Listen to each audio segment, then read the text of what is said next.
Hello friends, welcome to the last lab I think on the Ospf, which is I just try to give you more because I thought I finished the course, then I remembered like I need to show you a nested virtual link on the Ospf. I showed you the virtual link, how it works, but now I'm going to show you how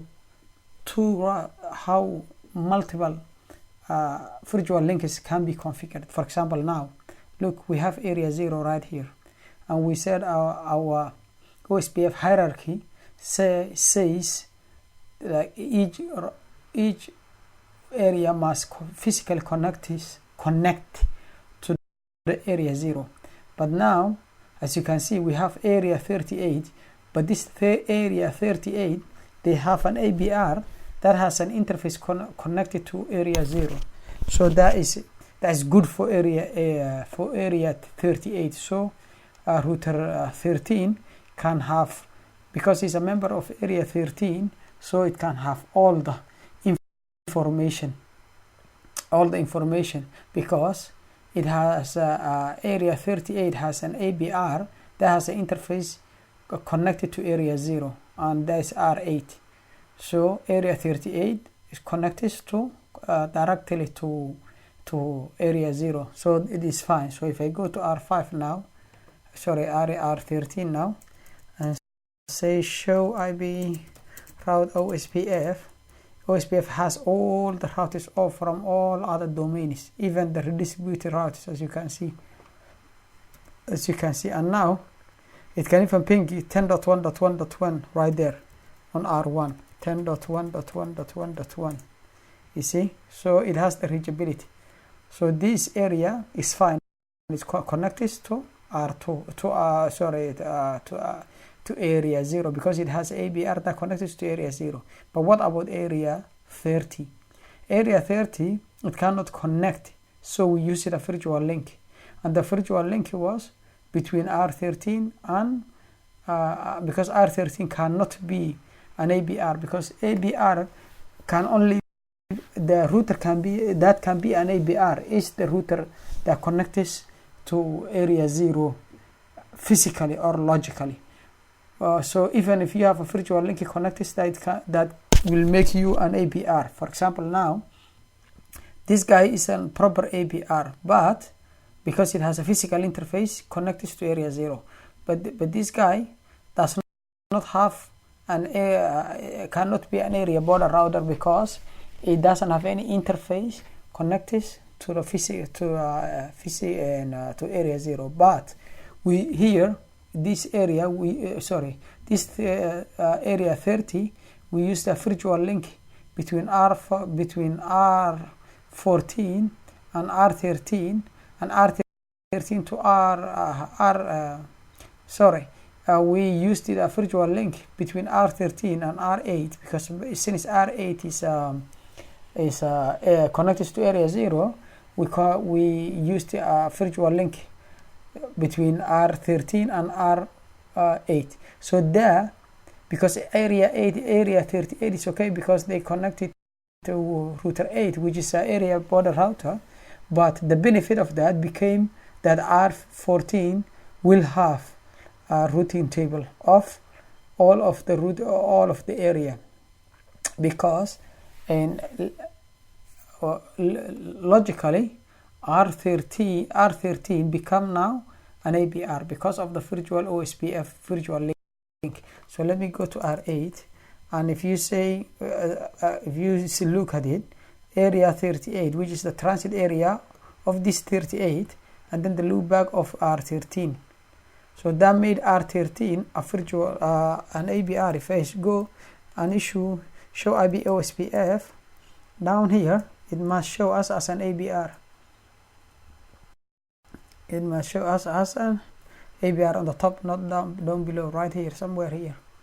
It has to show us an ABR. Yeah, you see, R13 is an ABR because now R13 does not physically connect to area 0, but it is logically connected. So it is logically connected because it has a virtual link with a router that has it has a virtual link with a router that has a physical interface on area 0. But now if you go to R14 and so show IP route, yeah, you can see show IP route, it has all the routes of everything. And if you want to ping on R1, it can ping. If you can ping on R1 on this side, that guy right there, it can ping. Because 10.1.1.1, it can ping because it has all.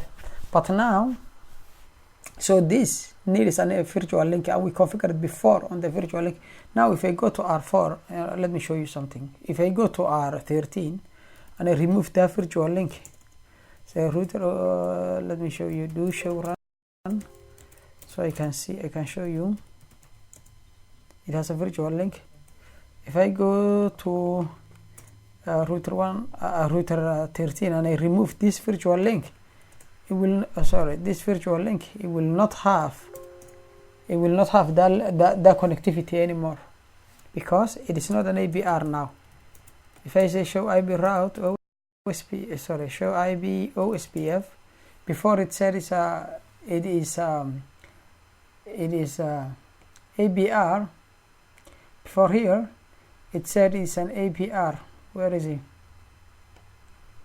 Somewhere here. It said it's ABR. After after event log enable it said it's a APR. But in here, after log event enable it is here, but it doesn't say. It says a router is not originating router LSA, because it's not an ABR, because it is not physically or logically connected to area 0. If it is a physically, this one is a physically, R8 is a physically connected. But if it's a physical logically, it has to have a virtual link with router 8, so it can form a logical link with an area 0. So if you go to R14 now, before it had all of this information, but now it will not have it. Look, it will not have it, because it is not directly connected to area 0. So now let me go back. That was just to make sure that you guys get it. So now if you go to area Ospf1 and then put our virtual link back, then now it will have, when now the neighbor relationship come up, but the neighbor relationship says, let me say show IP Ospf neighbors.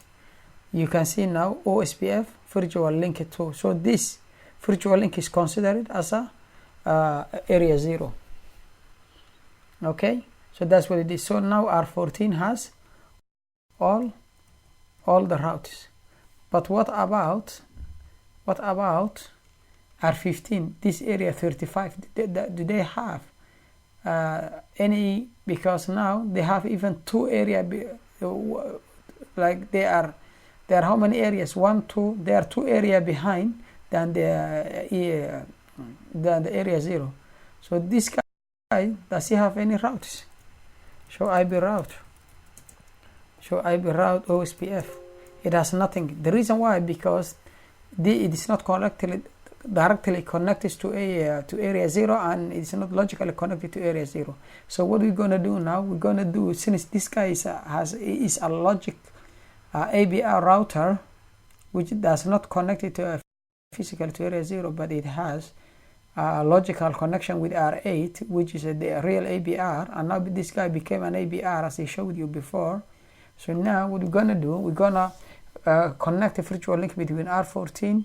We're gonna form a virtual link between router 14 and router 13, so we can have this area, because this guy will become an ABR, logical ABR, and then this area will have all the information. So let's go router Ospf router Ospf1, and then we say area, and then we write the area transit. Now the area, because we're gonna form these 2 routers, we're gonna form a virtual link with these two routers, so the area, the transit area will be area 30. So area 30 virtual link, and then we will write this router ID.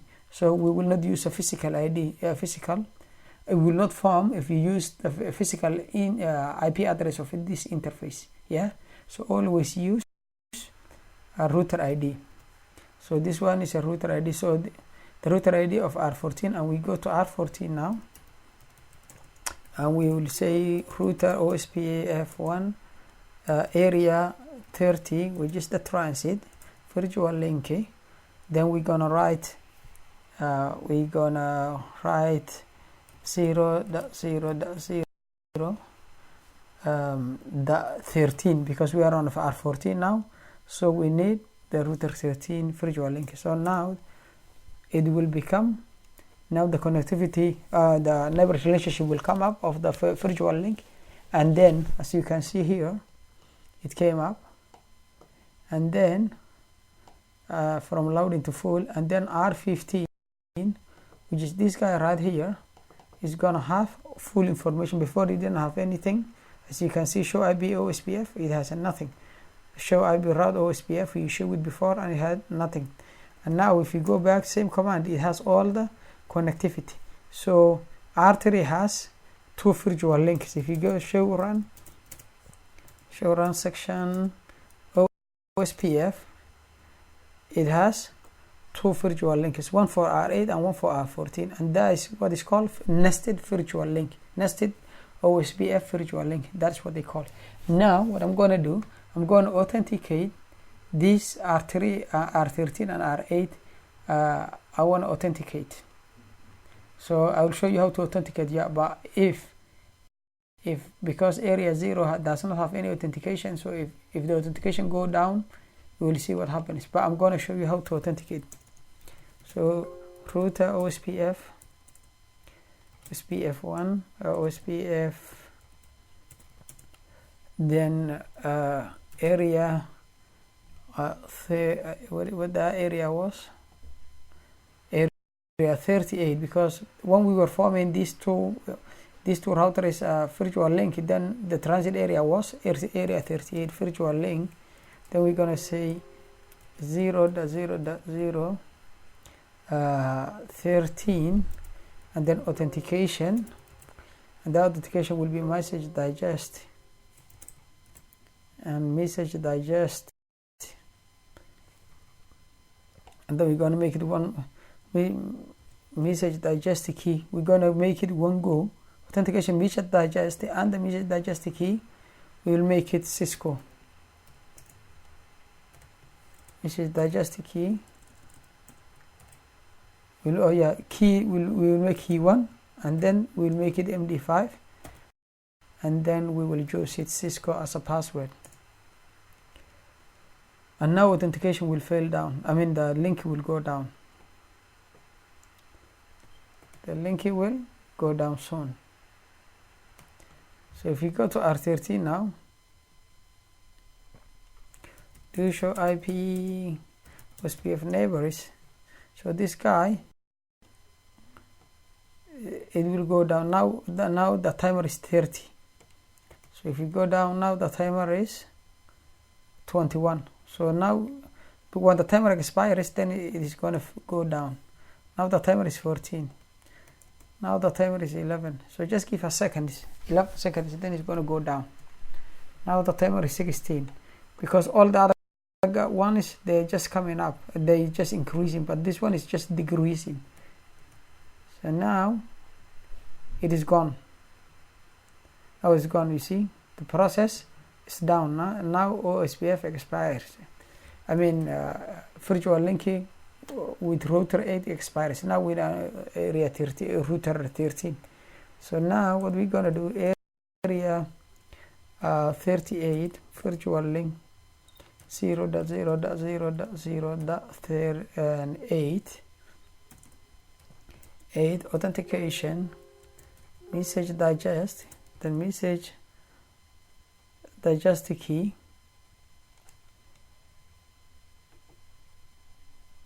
message digest key, and we make the key 1 as we said, and then the MD5, the authentication is MD5, and we just make it Cisco. So let us see what comes up. If it comes up, yeah, now it came up. But it is unauthenticated. So this virtual link we authenticated between R8 and R13. So that is how you can do authentication as well. So if we go now, do show run section Ospf, then this is the command. Authentication message digest, and then authentication, because it divided us into 2, but we just made it as a single line before, you remember. So that's how you can authenticate as well. So I hope it has been informative for you, and this is the last video actually. I just remembered it. I thought I finished the course, then I remembered it 2 days later. So I'm just giving it to you as a bonus and as a lab as well, and I hope it will help you out. And thank you for your watching, and see you on the next course.